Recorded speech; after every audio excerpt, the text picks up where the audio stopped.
Alright, so this year I produced 6 really amazing snakes here in my collection. They are actually triple hets, albino pied clowns. And the way I produced them is I crossed my visual male albino pied with a visual female clown. And all 3 genes are actually recessive, so you breed them together and you get pretty much normal looking snakes, triple hets. And the interesting thing is in most recessives you really can't see a difference between the one with just one copy of the gene and a snake that doesn't get one copy of the gene. You really can't see an influence. I would say in the pieds you can see a little bit of influence. Sometimes you can see some belly tracks, maybe a little bit of white coming up the sides, but I would say in most cases, for most recessives, you don't really see an influence as far as just one copy of the gene. But the interesting thing is if you have 3 recessives in one snake, it looks like there is an influence, and it does look quite a bit different from a normal classic wild type ball python. So in this video, what I'm going to do is I'm going to pull all 6 of those snakes. I produced a clutch of 6. I'm going to hold them all back. It's 2 males and 4 females. It's a pretty amazing project that I'm working on. And I'm going to kind of show you the difference between the triple hets and just a regular straight normal ball python, and we'll take a look at the differences between those snakes. Alright, so take a look at this. This is Boomer, and Boomer is a male normal ball python. This is probably the cheapest snake that you can possibly buy. You know, normals are probably the cheapest, and male normals, you can't even use them really as breeders. They're pretty much pet quality only. Really cool snake though, if you're looking for a pet, especially at a reptile show, they sell really cheap. And a lot of people these actually sell first on my tables because they're so inexpensive just for a really cool pet snake. And you can see the normals have pretty much, usually they have more of these little alien heads, like right here. It looks like kind of the Roswell gray alien heads. This one's broken up a little bit. You'll see a little bit of white coming up the sides on some of them. It's pretty normal. Sometimes you can see a little bit of highlights kind of in the back. Sometimes they can be a little darker. Sometimes the patterns can be jumbled up. It's really quite variable, the color and the patterns. I'd say there's some slight differences between all normals, but they're pretty much, I can almost guarantee this says no other genes in the mix. And if you look at the bellies, usually on the pieds you can see some tracks coming down the bellies of the pieds. I'm trying to tame this guy because I really haven't held him a whole lot, but let me see if I can flip him over and I'll show you kind of the belly on the tracks. So there's really no pied markers as far as like tracks along the belly or anything. This is pretty much just the regular wild type classic ball python. It'll be interesting to see the difference between this snake and those triple hets to see if we can see a difference. And one thing is, you definitely don't want to mix these snakes up in your collection. That's one of my biggest fears, is that I'll pull them all out and then I won't know which is which because they all look pretty close. So this is actually having on camera now, so if I get confused I can go and look back at the normals. You definitely want to make sure you actually don't mix them up, because you know a triple head is worth quite a bit of money and this one is not worth very much at all. Really cool snake though. So let me pull out one of those triple heads and I'll show you the difference between that and this snake. Alright, so here are the 2 snakes side by side, and you can definitely tell there's definitely an influence on the triple head. So this one coiled up on the top. We named this one Hope. This is a female triple het albino pied clown. And kind of the first thing that I noticed on this one is you can kind of see a white outline on some of the alien heads that you really don't see on the classic normal wild type, which I haven't really noticed pulling them out one at a time individually, but then you really start looking at them and it's really quite dramatic. Pretty much all the way around you get this kind of a white highlight on the on the alien heads, which is kind of interesting. And you also notice that the pattern is jumbled up quite a bit. On some of these it is super jumbled up, and then some of them look kind of almost like the normal classic wild type pattern on some of these patterns. It really depends on the snake, and I produced 6 of them. It's kind of interesting that all 6 are slightly variable when it comes to the patterns. Some of them almost look like a jumbled up tiger pattern, and then some of them almost look like the classic normal wild type. Now let's see if I can get this one kind of spread out a little bit more here. If I can kind of show you this, maybe I'll zoom in just a little bit down here. And we'll take a look at the differences if I can actually spread them out. This guy's taking off here. I definitely know the difference between them now, and woo, this guy's really taking off. All right, here we go, here we go. Let's see if I can get this one uncoiled a little bit. It's a little bit balled up, kind of hard to see. These guys are a little bit squirrely. I haven't really handled them a whole lot, and that's kind of the downside. But if you take a look at it, let me spread this one out just a little bit, and you can definitely see more of kind of a tiger-like pattern on this one. Let's take a look at the belly too. So this one is 100% het pied. You can see the belly is definitely different. And usually with the het pieds, you see a little bit of these tracks coming down the belly. You really can't see a whole lot of tracks on this one. But, oh, this one's actually going to the bathroom, making a mess. All right, I'm gonna have to stop and clean up, and let's continue. Oh my goodness. All right, so I'm going to spend a little more time on this first triple hat, and we'll take a closer look at it. I can't believe that one went to the bathroom. This is actually my cloth that I use for my tables at the show, so I'm going to have to wash this cloth as soon as I get done here. This one's really balled up, kind of freaking out. You can definitely see the pattern on this one. There's really no alien heads, which is kind of interesting. And this is kind of an interesting pattern right here on the side of the snake. This one is really balled up and really scared. Poor guy. This one actually we named Hope, and this was actually the runt, and it was a long time. I was thinking I was gonna have to assist feed this one because it was look at this one, all balled up, won't come out. Come on, buddy. Welcome to Earth. See if we can get him out and about here. It's kind of crazy, but you can definitely tell there is an influence on the triple hets compared to the normal wild type ball python. That one still will not come out of his shell. Crazy snake. All right, so take a look at this. At first glance, you'd almost think that they are exactly the same, almost the same exact color, which is kind of interesting. This one, you can tell, has maybe not quite as much white coming up the patterns as the other one. This one almost looks like a normal wild type, except the pattern. Look at the pattern on this one, how really jumbled up it is. Really interesting pattern on this triple het, especially compared to the normal ball python. It's really interesting how the pattern's really jumbled up. Looks completely different than a normal. You can definitely tell there's something going on in there. This is nothing else in here except the triple het albino pied clown, which is kind of interesting. All right, so I want to take a closer look at Slinky here. I'm starting to think I need to handle these snakes one at a time. That normal is just going ballistic, crawling all over the place, going to the bathroom, just kind of going crazy. So this one is another triple het. There's no other genes in here. And if you take a look at the tracks right down the belly, usually you can see it right on the tail. These little dark lines right down the belly. This is pretty much where you can see the visual influence of the het pied. You really can't see it much anywhere else. Just a little bit right down the belly tracks right here. And sometimes you can see those dark lines all the way up into the belly on a really strong influence of a het pied. This guy's a little bit squirrely. they almost I can't quite get them out to where they want to come out and move around a little bit. I'd like to get this guy kind of stretched out a little bit so you can actually see him. This crazy snake.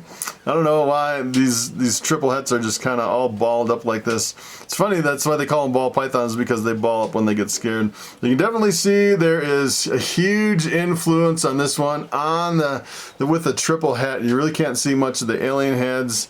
You can see a lot of jumbled up pattern, which is kind of unusual, not quite like the other ones. I'd say this one has a little bit more jumbled up pattern. He's finally coming out now, going, hey, what's going on? Yay, I can finally take a look at this snake. Take a look at that beauty.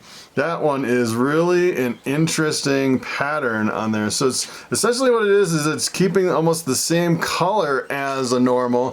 As a matter of fact, if someone handed me this, I'd be hard pressed to say that there's anything in here besides normal, unless you look at the track marks kind of on the belly. You can kind of get the hint that it's het pied, but you really can't, you know, tell for sure that it has the het albino or het clown in there at all. Alright, so the last snake we looked at, that was Slinky. That one was a male. This one's actually called Lucky. We named it Lucky. This is a female. And this one, you can definitely see more of the white coming up onto the alien heads up in here, which is kind of interesting. The second one that I've seen kind of has more of the white coming up into the pattern. Pretty much looks like a normal ball python. Not a whole lot going on other than a little bit of white. And if we take a look at the belly, you can almost see a little influence of the het pied, not a whole lot on this one. Alright, so here's another one. This is a male. We named this one Rusty, and it looks like this one almost has a slightly different color, maybe a little bit more orange in there. And you can definitely tell on this one, the white is kind of coming up into the alien heads a little bit more, which is kind of interesting. I think, you know, I haven't really seen anyone produce this kind of a triple het. So this is pretty much the first time I've ever seen this in any snake, which is really interesting. You can definitely tell the pattern's jumbled up. There's not a whole lot of alien heads in this one. You can really see the white coming up in the pattern, especially over on this side. This guy's kind of freaking out. I think he's a little ticklish, but you can definitely see the white coming up in the alien heads on that, and especially that's part of the snake right there, which is kind of interesting. Let's see if I can do this without taking a bite. I haven't really handled these guys much at all. I'm trying to move really slow and gentle so these guys know I'm really not trying to hurt them.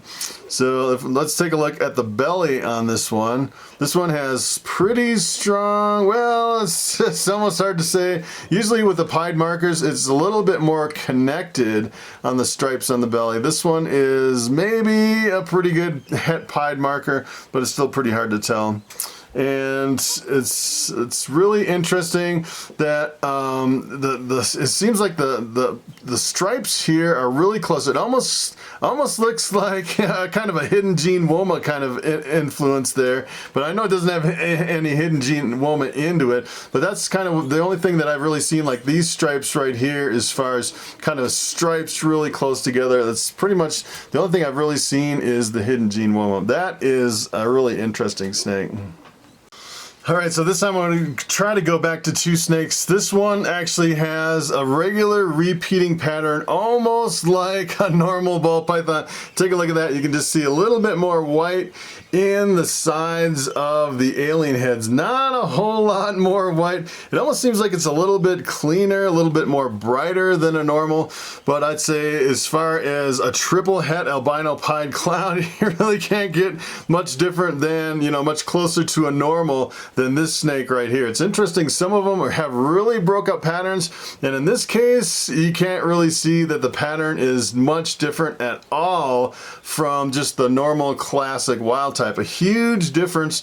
They call that polymorphism, you know, different variations in the same genes genetically in a snake. It's kind of interesting that there's such a huge difference. Some of them are really broke up, some of them look really normal. That is really interesting.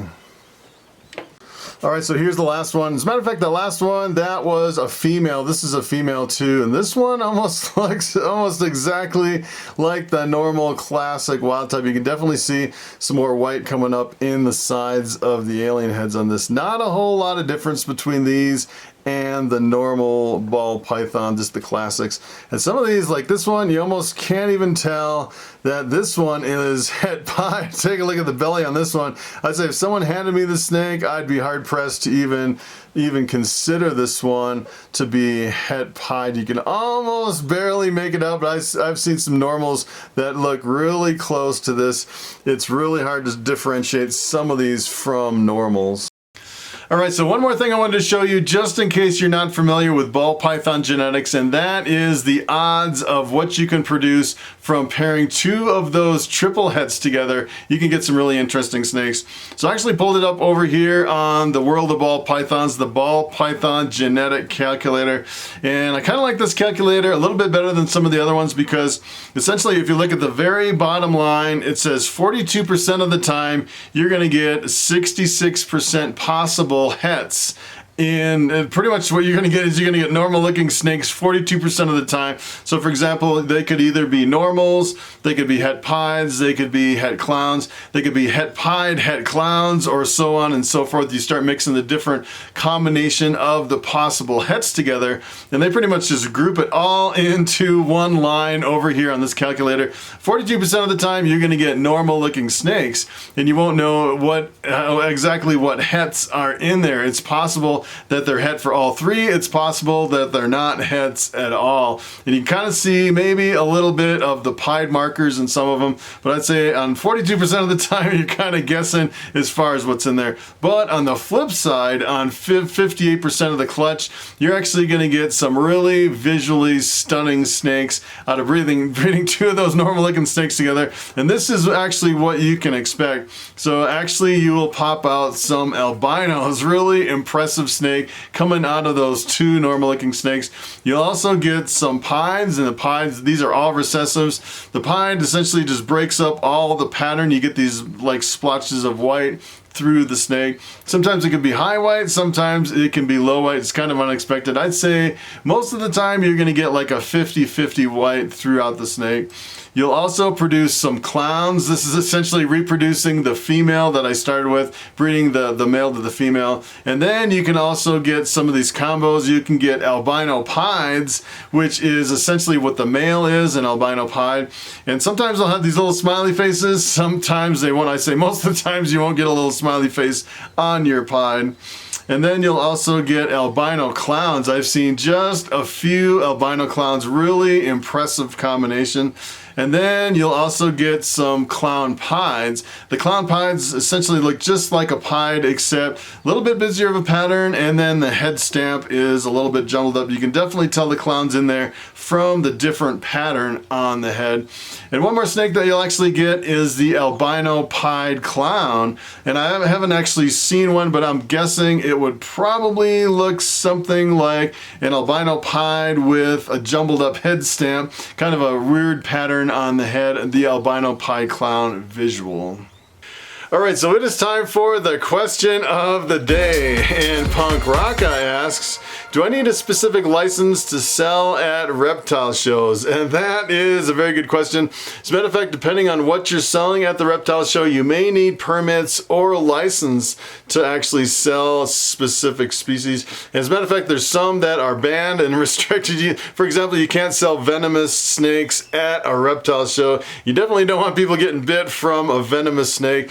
And you can actually sell, here in Colorado, you can sell some venomous species as long as you market it as venomous, such as scorpions and spiders, which is kind of interesting. And especially with spiders, you have to really be careful because if you take a bite from certain spiders, they can be medically significant. So if you're at a reptile show, you're searching for spiders to buy as a pet, you definitely want to know if the spider is medically significant if it actually bites you. So, I always kind of, make sure you do your research, especially on spiders and scorpions and stuff like that. But as far as reptiles, the ball pythons are pretty much unregulated. You can sell them without a permit or a license.